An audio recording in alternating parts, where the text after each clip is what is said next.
Hello, this is Jay Rogers again. I'm the director of The Forerunner, and as promised, this is my article on the emerging multipolar world, rebuilding Christian civilization. I'm going to be doing this in sections, and I want to do a little introduction to it, which ties up some loose ends. And the name of this video is called The Russia-Ukraine Crisis, Why Are They Lying? Okay, and the whole purpose of this is to show that from the very beginning, the Ukrainian government, NATO, and our State Department, the Pentagon, the CIA, and so on, the Biden administration, have been lying about the war. I mean, it's not just a matter of opinion, but they've been telling bald-faced lies. They invented a narrative of what they believed the war was about and what was happening in the war, and then they interpreted facts and just made things up to try to convince the American public that we needed to be in this to win it. And what's happening right now, as I'm going to show you, is that they're starting to reverse the narrative because it's becoming apparent that Ukraine cannot win this war. So I want to start off with a couple of quotes. These are all from within the last week or so. Joe Biden gave a speech justifying the new $40 billion, which is now more than $50 billion that we've pumped into Ukraine. There's a big arms package bill. And during his speech, he said, "We are at an inflection point in history for real. It comes along every 6 or 8 generations where things are changing so rapidly that we have to be in control." That's President Joe Biden. Next one is by Olaf Scholz. This is at the Davos Forum, which is this secret meeting of people.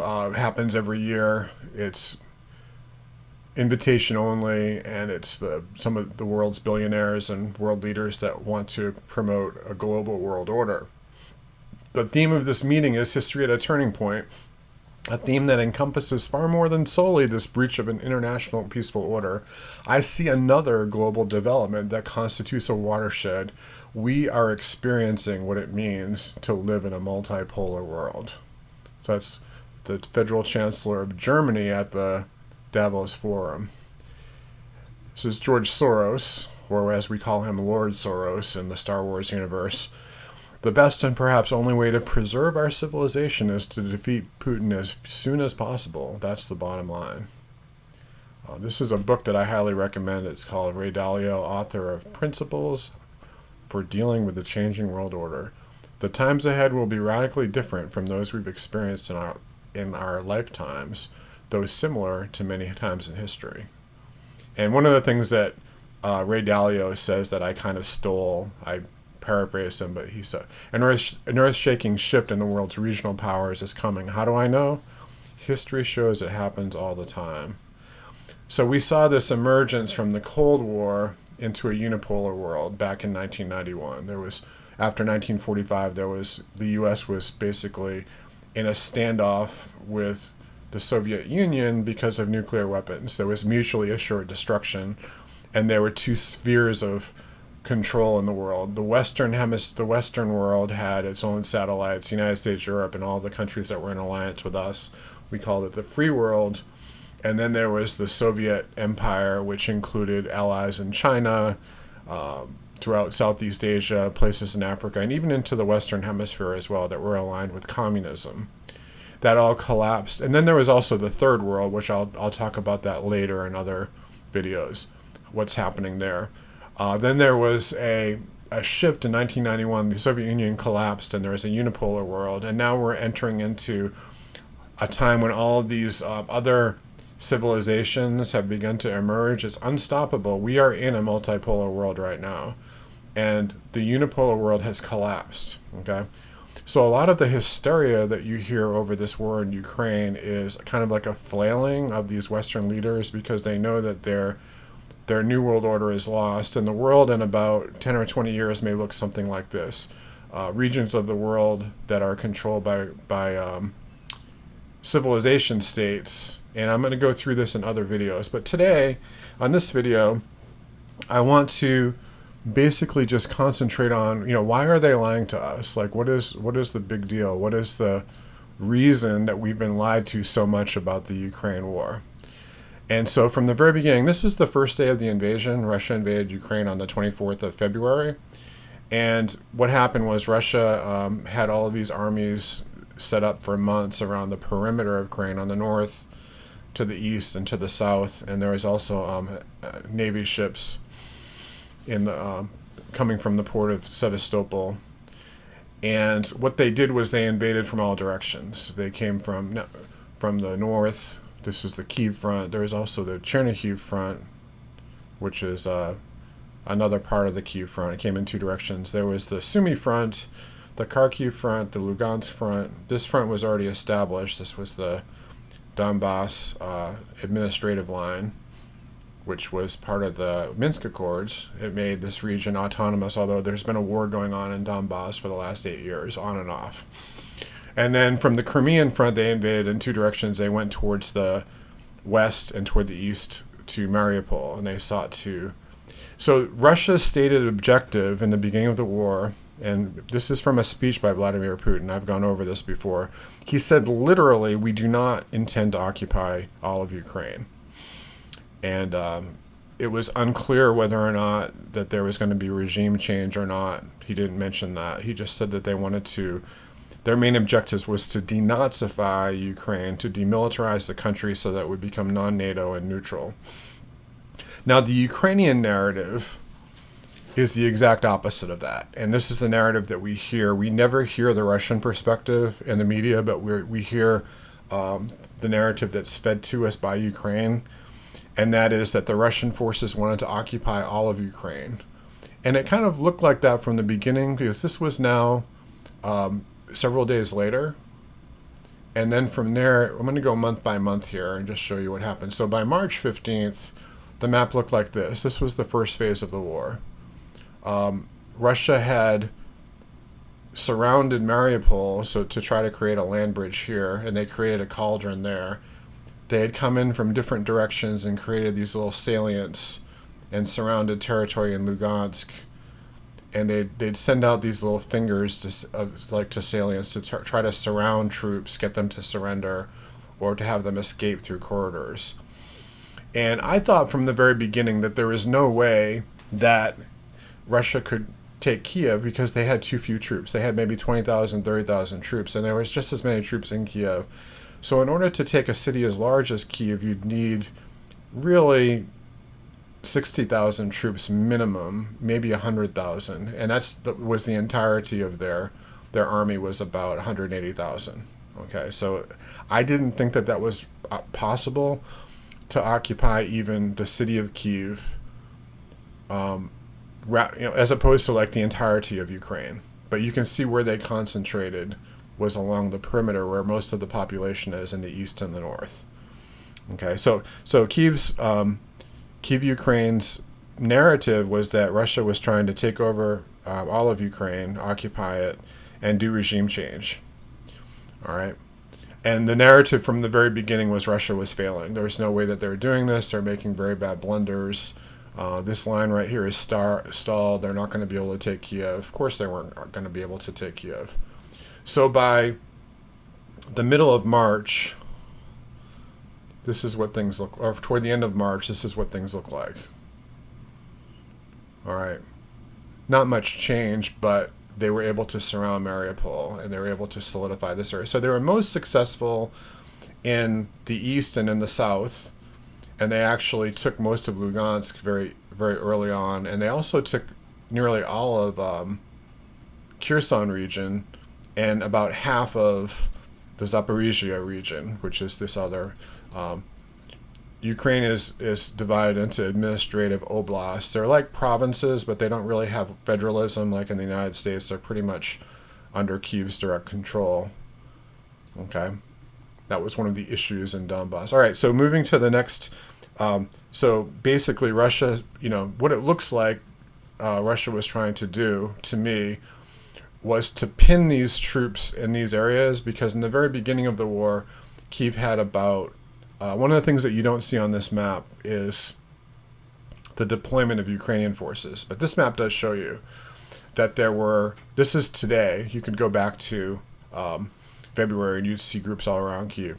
If Ukraine put all of their forces in the Donbass region, they would have 150,000 troops minimum in that region. But all these other regions would be left undefended. So I think what Russia did from the beginning was they came in and pinned these troops to the city. Like as of today, there are still tens of thousands of troops around Kiev and thousands in each city, especially along this line, along the south. And then there are about half of their troops, or probably at this point 1/3 of their troops, are in the Donbass base. It's called the Donetsk Basin, or the Donbass region. And then many more are defending Kharkiv, and they're fighting in Kharkiv, and some of them are fighting along these fronts here. So you could look at it as a pinning operation, all right? And was Russia effective in denazifying? Well, most of the Nazi troops were along here at the Azov battalion. There are still a few Azov battalions left in the south. So they were fairly successful. The main stronghold of the Azov battalion, which the Russians consider to be the Nazis, the neo-Nazis, were in Mariupol, and they were successful in taking Mariupol. So that was phase one. All right. We're still in the process of demilitarizing, but Kyiv basically had agreed early on. They had talks, and they agreed that, yes, we will agree to withdraw from NATO membership and do some type of demilitarization in this area, but we have to have some type of security agreement with Russia and other nations that we won't be further invaded. And Russia agreed to that, but the one thing that was the sticking point was Russia began to demand also that they recognize Crimea, and that they recognize this area not just as an autonomous part of Ukraine, but as independent, which means that they'd have the authority to vote to become part of Russia as well. And there was some disagreement on, would it be this administrative line here, or would it be like the entire area of these two oblasts, which go like this. So the way it looks right now is that Russia will be able to take, this is the end of phase one, all right? And then the Ukrainian narrative was that because Russia withdrew from this area, what happened if you go to the next section here, Ukraine's narrative was by April 15th, Russia had withdrawn from Kiev and from the Sumy region, and they brought all their troops to focus here, okay? This was after they took Mariupol. So that's called phase two. And the Western narrative is that Ukraine's winning. They drove Russia out of Kyiv. They drove Russia out of the Sumy region. They're driving them out of Kharkiv. And now they're going to beat them in Donbass. And then take back all of Donbass, and then take back Crimea. That was the Western narrative up until very recently. That was the end of phase one. And so negotiations stalled at that point because Russia began to include the recognition of Crimea and consider Donbass to be autonomous and even independent. That would be like this entire region in here. And one of the compromises that they came across was that as part of the security agreement, Ukraine would not recognize Crimea, nor would it recognize Donbass, but the security agreement would not extend to those regions. In other words, Russia would still be able to occupy them, and there would be no military there for Ukraine to take them back. So there would be like lands in dispute still, but Russia would agree not to invade the rest of Ukraine, and there would be security agreements with other nations, maybe China, Turkey, maybe some Western nations along the border would also provide troops, which seems like that's being set up to happen now with Poland, at least. Poland has actually brought troops into Ukraine. So it looks like that could be part of the final deal.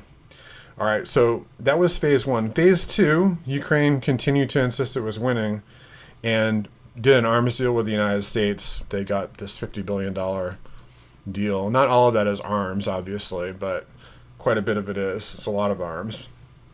And in phase two, Russia began to expand its influence not only in Donbass, but in these regions down here in Zaporizhia and Kherson. They began issuing payments to pensioners in rubles. They began taking payments in stores in both Ukrainian hryvnia, which is their currency, and also in Russian rubles. And recently, Ukraine decided we're going to cut our cell phone service to this whole region. So Russia began issuing, which was shaky anyway. They say that the cell phone service in the southern region was not good during the war. And so Russia decided, well, we've got cell phone service we've set up for Russia. We'll just set it up in Ukraine. They took over the towers and they gave everyone cell phone cards. If you go to this YouTube channel I recommend, the guy's name is Patrick Lancaster. He has a very good, and I might show this in one of my further videos, but he has an actually very good interview with people standing in line to get cell phone cards in these regions and asking them, what do you think about the Russian takeover? And most of the people he interviews are actually in favor of it. They say that, at least we'll be left alone. This is, we've been dealing this with the Nazis for many years, and we're tired of it. And we'd like to be part of Ukraine, but, if things go back to normal, then that seems very reasonable. So the people that are left in these regions that haven't fled are pro-Russian. So it looks like these regions are going to Russia and they're not coming back again. Now, let's talk about phase 3 a little bit. Phase 3 is the shifting of the narrative in the West, okay? And what we need to talk about here is, why is the U.S. lying about these things, okay? Now, this is no joke. You might find this a little bit sarcastic, but this is really no joke. Since the 1960s, much of our media, our educational system, and our politicians, our media, including entertainment, they've become very postmodernist. That is, they don't believe that truth is objective, but it's subjective. All truth is relative. That's what postmodernism is. They believe that you can invent a narrative, and if you find enough facts to build a narrative, then it becomes truth. Doesn't matter what the situation is on the ground. If you just tell people that Ukraine's winning enough, you'll see that it's happening. So, this is literally what's happened in Donbass, like within the last several weeks. You see that what Russia does is that they form these cauldrons. So I'm jumping all over the place here. I have a magic mouse on my Mac, and it's very sensitive, and it's harder to control the map from there. But if you look at the timeline here, it's real interesting. If you go back to just what it looked like today is June 3rd as I'm reading this. If you go back to May 15th, this is what this cauldron looked like. And now I understand this is a region of, many miles across. I'm looking at this. This is about, 15 miles from one tip of the cauldron to the other. After they took Popasna, they were able to, it took them a long time to break through, but they were able to go all the way out to the administrative line. And they also made some incursions into the south. So I'm just going to leave this, make this a little bit smaller. Oops. Yeah, there we go. That's a good size. So I'm going to show you what's happened between then. This is between May 15th. Now this is about almost 2.5 weeks later. This is what the map looks like now. All right. So there's the city of Severodonetsk. It's about 80% taken. Lugansk, Lysychansk is the other city that's on the other side of the river. It's smaller, but it's better situated. And you see there's a tremendous amount of shelling going on by the Russians. And Ukrainians are outnumbered, they say, like 7-1 in armaments and by soldiers as well. They're very well dug in so that they can defend where they're at, but what's happening is morale is starting to break down. A lot of soldiers are surrendering.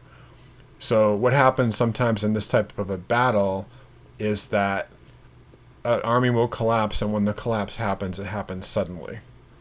Okay, there's another map I can show you that shows. Well, I'm not going to get real. I don't want this to be incredibly long, but this is what's known as a cauldron formation. They send out salients, and the salients at first are very precarious because they can be attacked on all three sides. But then what happens is that as soldiers form here and here on this side, they bring up other salients and they create these cauldrons. Yeah, you can see that they're doing that here. They're doing cauldrons within cauldrons. And then eventually, like, the entire region, which is this administrative line right here, will become one giant cauldron. They'll bring up... At some point, they're going to try to punch through Donetsk and punch through here, and then do a larger cauldron with a lot of small cauldrons. And at some point, there'll be a huge battle at Kramatorsk, which is the largest city. All the Ukrainian soldiers will retreat to Kramatorsk, and there'll be an epic World War II style battle with tanks and so on. What could happen between now and then is that the Ukrainian army could collapse, or they could hold out long enough to get some of these Western weapons. But what we're starting to see is this snowball effect. I don't know if you've ever built a snowman before, but when you build a snowman, you start off with a little snowball and you roll it in the snow, and it takes a long time for the snowball to to pick up snow. Like, it's very light, you're rolling it, you're trying to get it to adhere to the snow has to be a little bit wet, you're rolling it and rolling it, so finally you get a heavy snowball, and then towards the end of it you're rolling it, and each time you roll it, the snowball gets huge, and that's the base of your snowman. And then you make a smaller one, and then the head. If you've never made a snowman before, if you have made a snowman before, you know what I'm talking about. And so the snowballing effect at the end, like each roll you get, the snowball gets larger and larger. Now here it's like a reverse snowball, because the area is getting smaller and smaller. Like I said, if you go back to, May 1st or May 3rd, a month ago, this is what it looked like, right? And then if you go to even to June, even goes back to May 30th, it looked like this. And then you notice that by the time you get to June 3rd, which is just 3 days later, it looks like this. So that my grandmother had a restaurant, and when I was a young kid, I don't know how old I was, but probably like 10 years old, something like that, she'd ask me, could you grind some bread for me? Like, she would leave these rolls out overnight, and I would put them in a bread grinder, and there'd be a block of wood. I'd put it on top of the bread grinder, and there's a little crank that you would turn. You turn the crank, and the bread would grind. And I remember, like, when I first put the bread in, it was hard bread, so I'd have to, like, grind it. It was a little bit harder to grind, and the bread would spin around inside, and breadcrumbs would come out. And then right towards the end of when the bread got really small, it would just disappear very suddenly. All right, so that's kind of like the same effect. As this cauldron gets smaller and smaller, the Ukrainian troops will collapse very suddenly, and they'll retreat or they'll surrender. Or, unfortunately, many of them will be killed too. So what's happening now is there's this shift going on. There was I don't have this window open. Let's see if I can find it real quick. There was a speech by Biden in the New York Times on Ukraine. And up until about several weeks ago, he was saying that, we're in it to win it.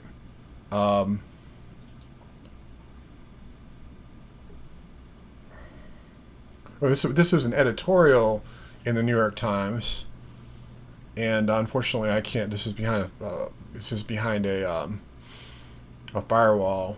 But there was an editorial in the New York Times where the war in Ukraine is getting complicated. America isn't ready.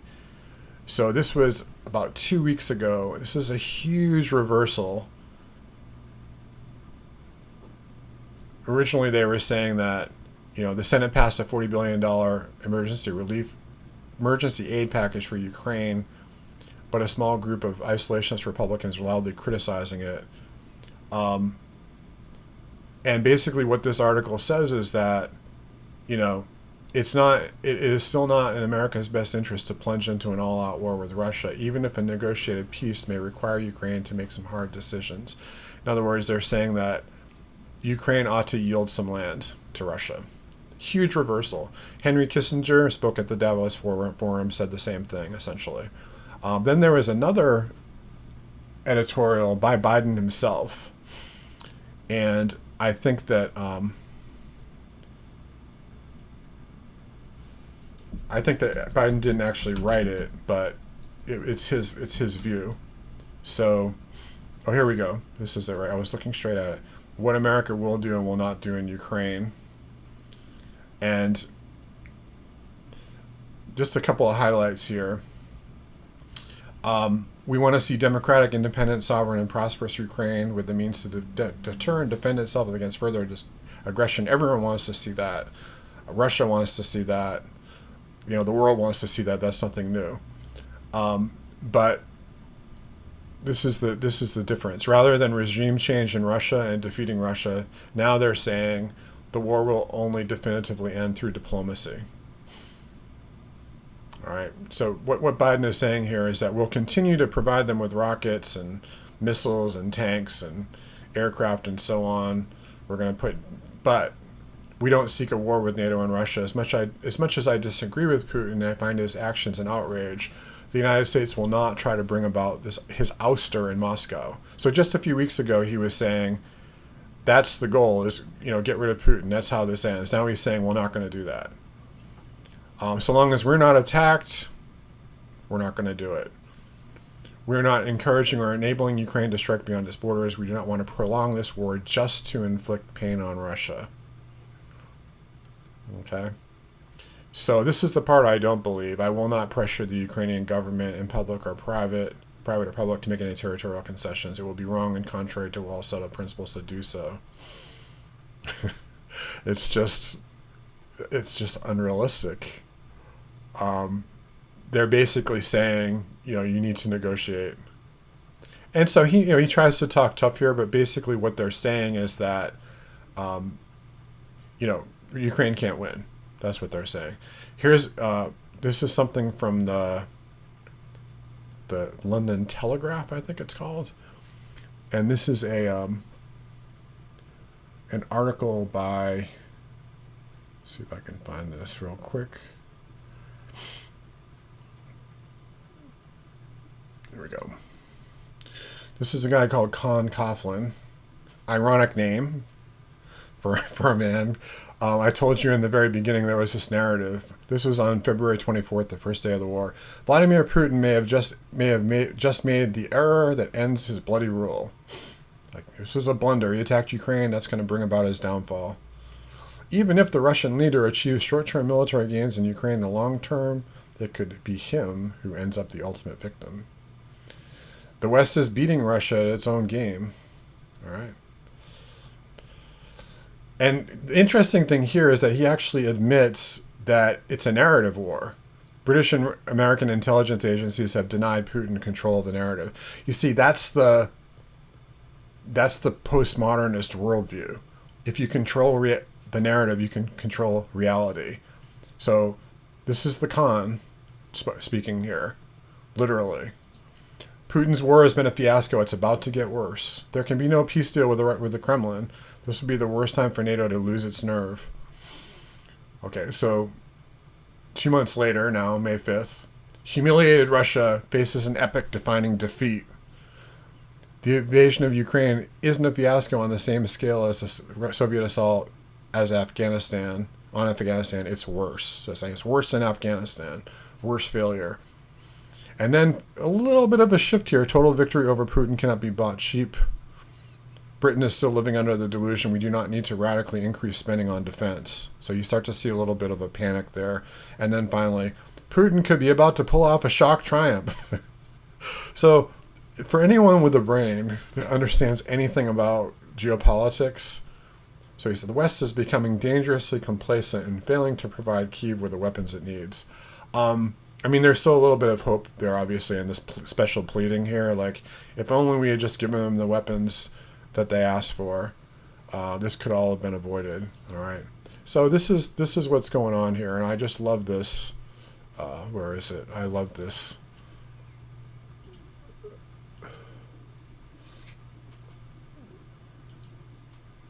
This is such a great graphic, so I'm going to leave this up while I read this to you. So no joke. This is what people believe. Truth is relative. So What I think is that, why are they lying? I'm going to finally get to that, and then we'll kind of wrap this up here. I'm going to show you a little bit of a history of Ukraine, too, at the very end, just to show you how we got to where we're at from a very, very large perspective, going back to about 1,000 years ago. How did Ukraine end up Ukraine, and what's the current situation? All right, so this is my last, second to last segment here. I'm talking about, this is called conspiracy theory. And this is my conspiracy theory on, like I said, I can't predict the future. I'm like, Yogi Berra. It's like, it's tough to predict things, especially the future. But this is what I have seen happening and what I continue to see happening. So I think that half the politicians in the media actually did think that even though Russia was winning the war from day one, if they would just implore people to believe that Ukraine is winning narrative, eventually it would become true. Now, there are other saner minds, like people that were born before the 1960s, like I was born in 62. Joe Biden was born then. I think most of our political class actually does know the truth, but they're lying. I think people like George W. Bush doesn't, because he also, he actually said things like, we've rid the world of evildoers who hate our way of life because we love freedom and they hate freedom. And, George W. Bush is one of those people he's a little bit delusional. But most politicians are not. I think that they know what's going on and that they're actually lying. All right. They know they can make people believe that Russia's goal is to conquer the world. They'll take over Ukraine, then they'll go to Poland, they'll go to Eastern Europe, then the entire world will become part of Russia. So you've got people like Sean Hannity, who's like my age. Okay, he's like a year older than me. He's on the cusp of that 1960s, 70s generation that started to believe in, even though Sean Hannity would deny he believes this, he actually does still believe that, we're still in the Cold War. And he's believed that narrative because it's been repeated to him by other neoconservatives for so long, like Lindsey Graham and so on. So it's just like the domino effect, right? In the process, Russia's going to continue to target civilians. They're going to gang rape pregnant women. They're going to bomb kindergartens, and they're going to, kill people in theaters and hospitals every single day of the year, including holy days. They'll never take a day off. And in the very end, we won't be communists, but we'll just have to be ruled by Vladimir Putin and worship him, which is the very worst kind of person you can be. Every time I do one of these videos, I get people saying, you're just a Putin stooge. You love Putin. This is Russian propaganda. No, I'm trying to get to the truth. I'm trying to look at objective reality. Okay, what kind of a world are we living in? You can deny that we're living in the kind of world that we're in, but it doesn't help you. It doesn't help you prepare for the future. Okay. So I think that people really know that it's impossible. Russia cannot occupy Ukraine. That's their stated goal, is not to occupy Ukraine. But Russia actually wants Ukraine to become non-NATO, neutral. They want to liberate the Donbass region from Nazi militias, right? But they can never admit that, because if they show that America has been supporting Nazi militias for the past 8 years, that looks bad. And if they admit that Putin's demands are what they actually are, those demands actually sound very reasonable. Like, we have done numerous wars in our own hemisphere to protect our security. In Cuba, in Latin America, we've actually sent troops in to do regime change and bomb civilians. We've done it in Iraq. We've done it in Afghanistan. We've done it in Yugoslavia. We've done it in Libya. We've done it in Syria. It's very sad what we've done. Killed millions of people to protect American sovereignty. And what Russia is doing is on a much smaller scale. It's on their border, and it's actually very reasonable. And I think that even though our Western officials knew we could not fight Russia directly, they did believe that they could win the war economically. And that was the whole reason for goading Putin with NATO. Putin said, this is a line that you cannot cross. If you do, I will invade Ukraine. So what did they do? They got Ukraine to apply for NATO status. And they thought, hey, if he does that, we'll just put sanctions on. We'll do shock and awe, economic war. We'll crush the ruble. We'll cause riots in the streets of Moscow, and we'll overthrow Putin. That's what they hope was true. But it's a very bad strategy to plan to win a war on the basis of what you hope your enemy will do. Just read Lao Tse, The Art of War. It's like you need to control your enemy with things you can control. You can't just hope that they're going to act a certain way. And it's like Alexander Solzhenitsyn said, the West has never understood Russia. We see the world as America, Europe, and then the rest of the world is very backwards. You know, it's like I'm from Boston. You know, I'm like used to looking. I was brought up in a culture that looks down on the rest of the world. Like we're the hub of the universe. Everyone else is mentally inferior to us. You know, that's kind of like the Bostonian arrogance. And I grew up all around that in academia and as a teacher and so on. And I still believe that to a certain extent because, you know, Boston is the center of the universe. But that being said, you know, I'm just joking here. I digress a little bit into that. That's not fair. But so anyway, the West doesn't actually consider there are real people living in places like Africa and the Middle East and places that we're bombing. We don't consider that these are real people that we're killing when we do these wars. There's also billions of people in places like China and India, close to 3 billion people between those two countries. And we think that these people are advancing economically to the point where they're our competitors, and that scares us. So we like to think that they're enemies, they need to be kept down lower than us forever, and there can only be one power. That's the American way. So what's happening now is we're already seeing the media narrative shift. It's going from Ukraine is winning the war to things are starting to go badly in Ukraine to we just need to inflict some losses on Russia and then bring them to the bargaining table. So finally, I predict this will happen, I think very soon. I think within the next month. Some people are predicting this is going to go on to the end of the year until September. I think, I could be wrong, I can't predict the future, but I think that within the month, people are going to say, you know what? We need to give Putin everything he wants. Otherwise, what's he going to do? This will be stage 3. We're in stage 3 now, which is the reckoning.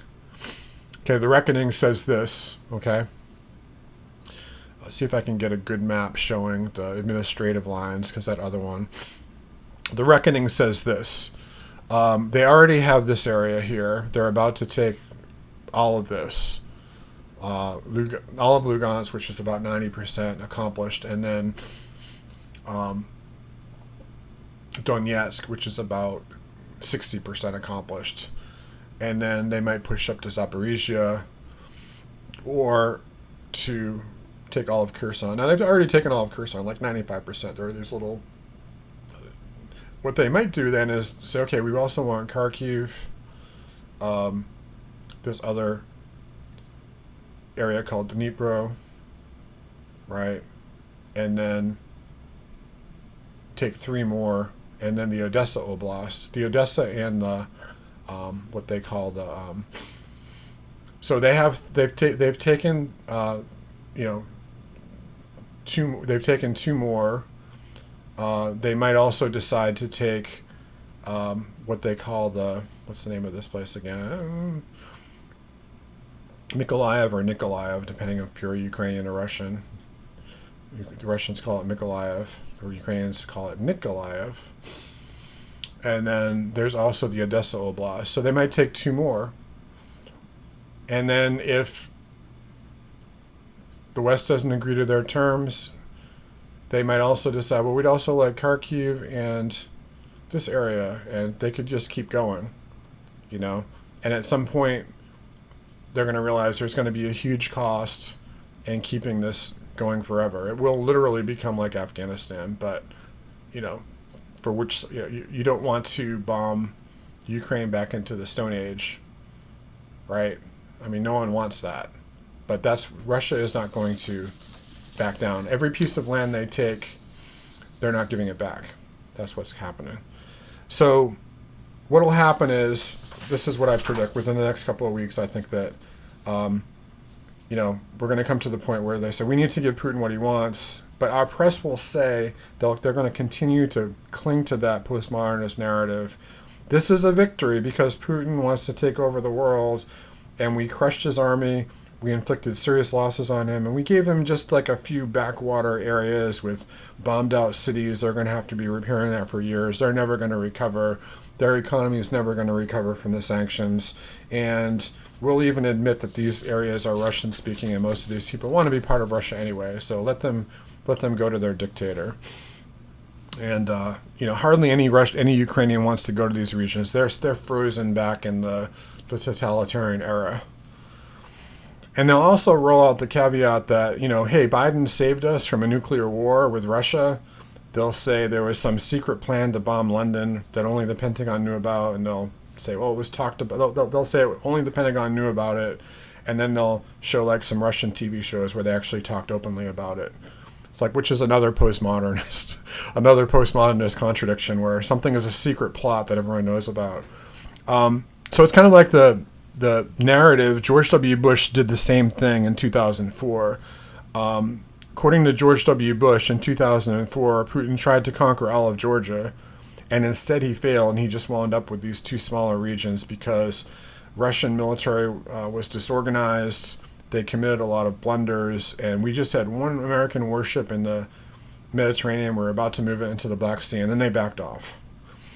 Rather than admitting that, Russia's stated objective was to just move into, let me see if I can see this on the other map. Russia's stated objective was just to move into, oops, this is another thing we got to do. You can see this very well on here. This is South Ossetia and Abkhazia. And these are like 1,000-year-old, another areas with long histories and so on. So I'm going to do two things real quick to wrap this up. This is an interesting news article. Ukraine fires top official behind claims of Russian war crimes. This is Ludmila Denisova. And her job was to go into places like Donbass and to Mariupol and to organize human, what they call humanitarian corridors. So she was recently fired because she had hardly exercised her powers to organize humanitarian corridors or prisoner exchanges, like a Ukrainian MP said. The Human Rights Commissioner had barely shown human rights activism at all. Instead, what she did was she focused on doing these press releases, her inexplicable focus on supposed sex crimes and the rape of minors in occupied territories, which she could not substantiate with evidence. All right. So if you were to go back, all right, and you were to look at, you do a search for Denisova up until about a month ago, you find her name on a lot of articles. Like, I have friends that are doing humanitarian aid in Ukraine, which I support. I mean, it's a good thing that they're doing humanitarian aid. Some of them are doing pro-life activism there as well. And they're telling these, they basically use the same, narrative. They say, we've talked to these refugees coming out of these areas with stories of unspeakable horrors. And if you read Denisova's propaganda, that's like one of the phrases that you see in these newspaper articles all over and over again.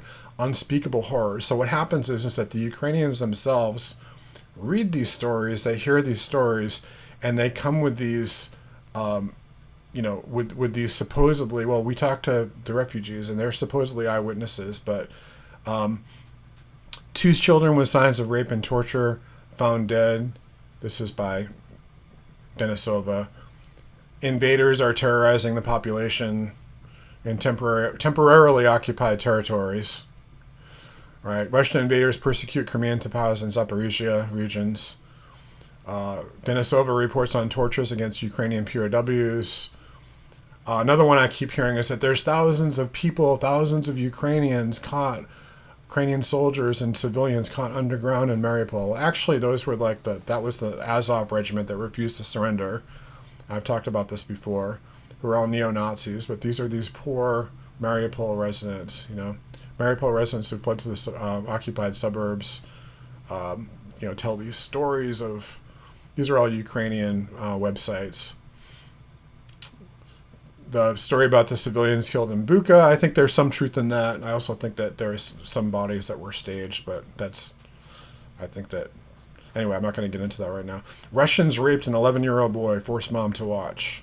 There's also one, I can't find it on here, but it was Russian soldiers are starving and they're eating dead dogs that have fed on other Russian dead soldiers. And, Ukrainian POWs complain of mistreatment by Russia. About 400 Ukrainians appealed to the ombudsman because the occupiers. I'm not going to open that, but let's just look at this one because this is from a month ago. Oh, rape by the occupiers. So what happened was they investigated and they could not find not one established case of rape. And yet I've heard my pro-life friends say that, it's very hard to counsel these women because some of them have been raped by Russian soldiers. I'm like, well, wait a minute. They haven't found one single case where they've proven that that was true. I'm sure it may have happened, but she's talking about, here's hundreds still trapped under bombed out, shelters and so on. Russian invaders torture and kill elderly people. Russian soldiers rape dozens, impregnated 9 in Bucha. It was getting more and more absurd, and you couldn't. Here, abducted and executed. Lithuanian film director dies at hands of Russian fascists in Mariupol. And so they couldn't. What they realized, the Ukrainian government itself said, this is an embarrassment because this is all going to come out. 400 cases of rape, 71 children killed, 41 children. So basically, a lot of this is unsubstantiated. Now, have there been war crimes in Ukraine? Yes, there have. Have Russians committed war crimes? Yes, they have. Have Ukrainians committed war crimes on Russians? Yes. Which side has committed more? I would argue that the Ukrainians have committed more war crimes than the Russians have because they've been fighting in Donbass for 8 years, and there is actually very good evidence of that. Okay, this has been documented. So in this article here, this is actually by Russia Today, but it says the same thing, that the Russia Today it's banned on a lot of places, but the information they give, you can tell it's skewed towards Russia, but it's no worse than our American sources. So I read both and I try to kind of gauge between the two. Earlier, a group of journalists, human rights activists, and psychologists slammed Denisova over what they called a serious breach of ethics and accused her of turning the reports on the alleged sexual crimes committed by Russian troops into a scandalous newsreel-style publication. Okay, this is all the stuff that we read before. There's a Russian ombudsperson named Tatiana Moskalkova. She called on Denisova to stop the torture of Russian soldiers captured by Ukrainian forces. The Russian official cited reports of cases of cruel and inhuman treatment of Russian soldiers in captivity in Ukraine at that time. According to Moskalkova, Denisova told her there could be no agreements on that matter. So that's hearsay too. But so on Tuesday, the Russian Presidential Human Rights Council head Valery Fadeev called on Denisova to be put on trial. You cannot prove anything to a person whose profession is to lie, he said, referring to the Ukrainian Human Rights Commissioner. So we'll see. She's not going to be put on trial, but I mean, that level of lying about war crimes is in itself a war crime. Okay, last thing is we're going to talk about how Ukraine became Ukraine. I'll do this real briefly. One of the things I find humorous is that, not humorous, but I find it ironic at least, is that people talk about how Ukraine is a sovereign country. And the way that Ukraine became Ukraine is very tenuous. I mean, there was an agreement back when the Soviet Union broke up that Russia would respect, the Russian Federation would respect Ukrainian borders. And people argue that, well, Russia has violated that. The thing is that Russia took all of Ukraine's and Belarus's and Kazakhstan's nuclear weapons stockpiles and moved them to Russia because the West was very worried about what would happen if, let's say, there was a jihadist coup in, I'm going to zoom out on this so you can see. This is the Kazakhstan territory, this is Belarus, and this is Ukraine. So there are nuclear missiles here, all along here. And so what happened was they were worried about what would happen if these nuclear weapons wound up in the hand of terrorists in Afghanistan? Or what if the Kazakh government itself got taken over by jihadists? Or what if Ukraine sold their nuclear weapons to, some terrorists in Chechnya or one of these breakaway republics, and there's a little disputed, like, what they were just very worried about. We don't want that many nuclear warheads in the hands of these banana republics, basically, to use a crude term. So they said, let's give them to Russia. We'll do a nuclear arms deal with Russia, and in return, Russia will assume all of the Soviet Union's debt. So they became like, the West kind of considers Russian Federation to be a successor state to the Soviet Union, even though the Russian Federation is a completely new country, has a new constitution, they've rejected communism and so on. And Ukraine basically owes money to the Soviet Union, but hasn't paid it. And Russia is kind of stuck with all the debt of the Soviet Union. They're paying that to the West. And they don't owe that much, but they have a small economy compared to the West. So, that's a whole other issue. So what happened was Russia was also given the assurance that basically when Germany reunited, that NATO would not move west, but then they moved into Poland and into Czechoslovakia, into Hungary, Austria, all these other countries, Turkey, and they began to surround Russia. So Russia felt like, well, if Ukraine's going to become part of NATO, we need to take Crimea because that's where our naval base is. So they did that first, and then trouble broke out in Donbass, and then that led up to the current conflict. So it's kind of like both sides broke their agreement. It wasn't just Russia that broke their agreement, but NATO broke their verbal agreements with Gorbachev and Yeltsin that they would not move eastward. And when you start saying that you're going to basically make Ukraine a NATO country and put nuclear weapons on the border, that violates the agreement too. The agreement was Russia would take nuclear weapons away from Ukraine in return for not respecting their borders. But then what happened was that Zelensky, right before the war broke out, Zelensky went to speak in some European country, I forget which one, but he said that I think that Ukraine should have nuclear weapons and join NATO. All right, so that's what happened there. So the borders of Ukraine, it's kind of ironic that people talk about the sovereign state of Ukraine as though this is something that's sacred and holy. How did Ukraine actually become Ukraine? If you go all the way back to 1,000 years ago, this is the 8th century to the 13th century, this whole land was called Rus. And Rus was Rus was the name that the Finns and the Hungarian Finns gave to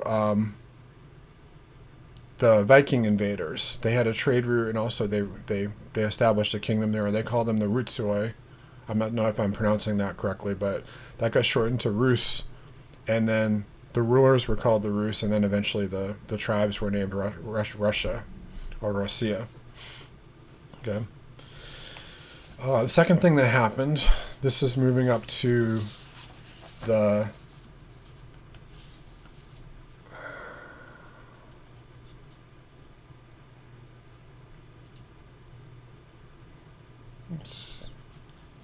this is now the 1600s to the 1800s. Okay. What happened here? All right. A lot of different things happened. Russia was conquered by, if you look at the earlier map, you can see that there were these Turks and Tatars. They later became known as Turks and Tatars. These were the Mongols. They came in, and they basically pushed Russia out of Kievan Rus, and they had to go to the north. And for a long time, they were dominated. Like, there were people living under the domination of these Mongol Khanates, they called them. Okay. And so finally what happened was you have this situation here where Russia began to take back its territory. They expanded east, and then they began to expand west to their ancestral lands. The Polish-Lithuanian Commonwealth owned most of Kiev in the interim. So Kiev was conquered by these Muslims, part of the Ottoman Empire. Prior to that, by the Tatars and the basically these people today would be known as Turks, but they were the Ottomans. and then they were conquered from the west by the Polish, and later on by Austria. So you have these, Austria-Hungary was an alliance, and there were a lot of Hungarians in western Ukraine. So Poland and Hungary had claims to western Ukraine. That was from 1650 to 1812. After 1812, after Napoleon failed, everything shifted again. This part of Ukraine was Polish. This part of Ukraine was Hungarian. 1914 to 1918, what happened was, this is basically this was all part of the Russian Empire, okay, prior to the Bolshevik Revolution. And then a bunch of really complicated things happened. Russia added Crimea, added different sections of Russia to Ukraine.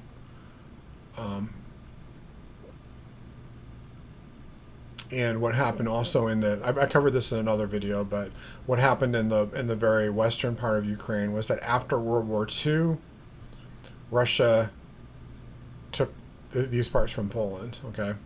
And this gives you, and the last part of Ukraine to be added to Ukraine was Crimea in 1954.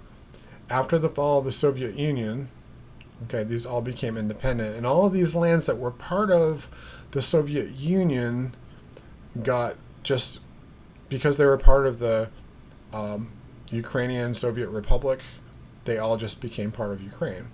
But there are people in Ukraine, such as the people along this region here. Actually, they're in Moldova. Moldova is actually very pro-Russian, if you can believe it. A lot of Russians live in Moldova, and especially this area here has a lot of Ukrainians and a lot of Russians in it.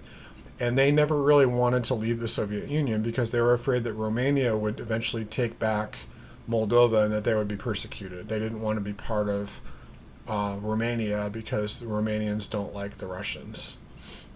Okay, for good reason. But Transnistria, or Transdnistria, is a little area in the mountains between Ukraine and Moldova, and they never left the Soviet Union, and Russia basically protects them. They have troops in there, and that's by UN treaty, by the way. That's something that the UN agrees with, that Russia can be in there. So we're at a place now where basically what I think is that I think that our government's going to continue to lie to us, but the way that they're going to spin it is that Putin has failed and that they're just going to give him like a few minor concessions, but people are going to know the truth. It's very hard to continue to lie to cover a lie. All right, so my next article is, I'll put the link down here below. I'm going to talk about this in the next few videos, but this is the Emerging Multi-World Order. I'm just going to be reading this and talking about it. I'll have a few graphics up, but hope you enjoyed the video. It's a little bit longer than I expected, as usual, but you can subscribe to my channel on YouTube. You can also go to my website. You can donate to me if you're interested in encouraging me. I'm a teacher and I'm off for the summer, and any little bit that you give helps me to do projects with Media House International. So any amount you want to give would be great. And I've had some very good responses so far. People have given without me asking, so now I'm asking. All right,